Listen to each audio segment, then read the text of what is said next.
Hey sneak peekers, it's Alyson Fluhart here at the red carpet for the most hated woman in America.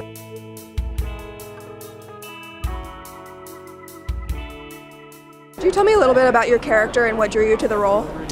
David Waters was this Texas guy who was a dark character to begin with. He was raised, his mother was a prostitute.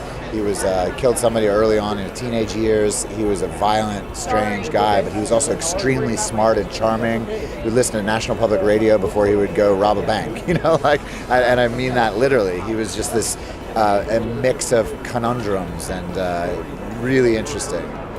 It seems like you've done a lot of research on your character. Like, how was that process like before filming?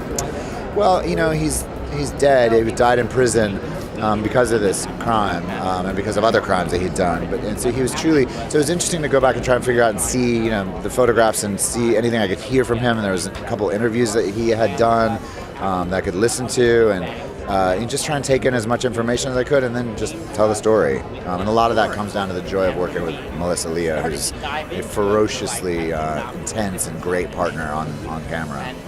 And did you experience any pressure, like playing a character who is based off of a real person, and how did you handle that?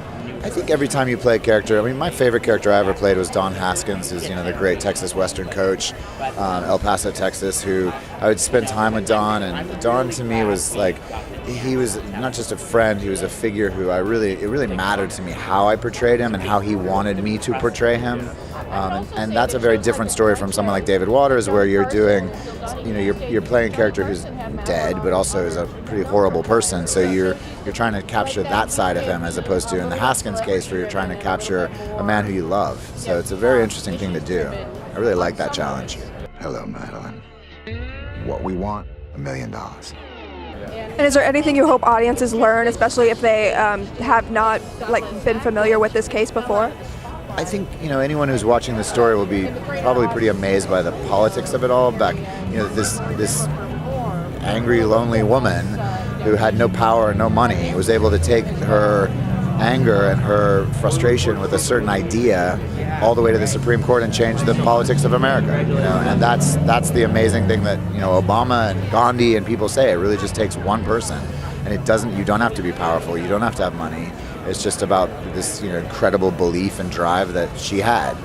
That's a cool element to the story. And then obviously all the different faulty failings of being a human being go along with that, in her case, probably more than most stories.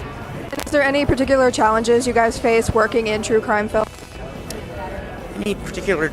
it can get pretty dark on set. It can get pretty intense sometimes. I love that.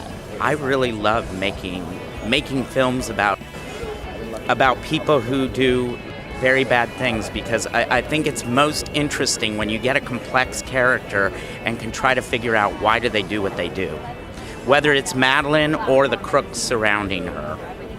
Is there any pressure felt whenever you're writing or trying to represent characters who are based on real people?